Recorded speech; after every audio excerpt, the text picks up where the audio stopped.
So today I'm on shoot for a new external screen, but I also have the brand new Weebill 3 with me. So what I'm going to do is run through 7 of my favorite creative gimbal shots, and I'm going to show you how to do these step by step. And if you add these to your gimbal arsenal, you're really going to improve your content game. So the first shot we're going to be focusing on is the revolving transition, and this is particularly good if you want to move from one location to another. So what you need to do is have your gimbal on pan follow mode, and you're going to need to repeat this move in 2 different locations. While slowly revolving around your subject, in the middle of the shot you're going to fill the frame with your transition point. In this scenario I'm using the model's hair, and all you need to do after that is combine the 2 shots with the cross dissolve, and you should get something like this. So the next shot we're going to focus on is the push in, and this is a great shot for almost any scenario. All you're going to do is put your gimbal on lock mode and slowly move towards your subjects. To make the shot even better, it helps to move past things in the foreground. In this scenario we've put wine glasses and some things on the table to get that extra feeling of movement in the shot. What I love about the new Weebill 3 is it's got that wrist rest, which makes stretching your arm out to do a shot like this so much easier than before. For the next one we're going to emulate a drone by doing a rising top shot. For this you're going to use as wide of a lens as you have available.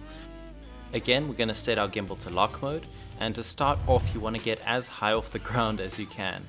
In this scenario I used a ladder, but you could even stand on a table or attach your gimbal to a monopod, whatever it takes to get that movement.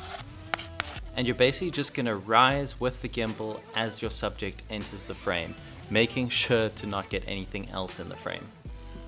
The next shot we're doing is the Jib Shot. For this you're going to set the gimbal to follow mode.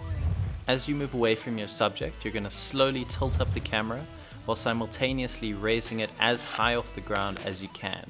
When you get to the end of the shot, you want to make sure that you can't raise it any higher to maximize that effect. To make this shot even better, when you're pulling back, you can skim by nearby objects just to get that extra sense of movement. Next, we have the focus shift. To do this shot, the first thing you're going to do is go up to your subject, pull focus, and then switch the camera to manual focus mode. Next, with your gimbal in lock mode, you're going to pull away from your subject until the whole frame is blurry. And finally, you're going to play your shot in reverse, and you should get a cool effect like this. For best results, I recommend using a lens with as wide of an aperture as possible. In this scenario, I use the Sony 35mm f1.4. Next up we have the vertical orbit, and this is a super cool shot. It works the same as a normal orbital shot, but instead of revolving around a vertical axis, we're now revolving around a horizontal axis. For this shot you're going to need to set your gimbal to POV mode and choose a subject which has space underneath it and above it. Then as smoothly as possible, revolve your camera around your subject. It's pretty cool to play around with tight and wide lenses for the shot to get different effects. When doing a shot like this, you definitely want to make sure you're using a light gimbal like the Weebill 3, because if your setup's too heavy, it's going to be really difficult. And finally, we have the Parallax Zoom. To do this, keep your gimbal in lock mode and use a zoom lens.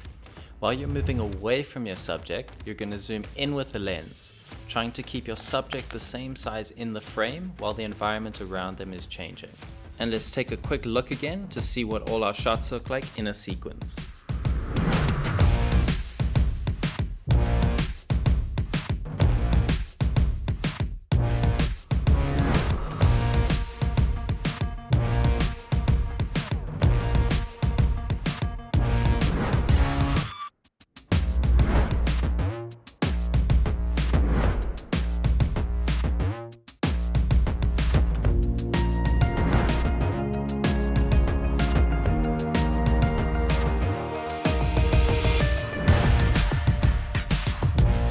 And that's it, 7 creative gimbal moves to add to your arsenal. I hope you enjoyed this video, and if you did, please subscribe to see more like it in the future.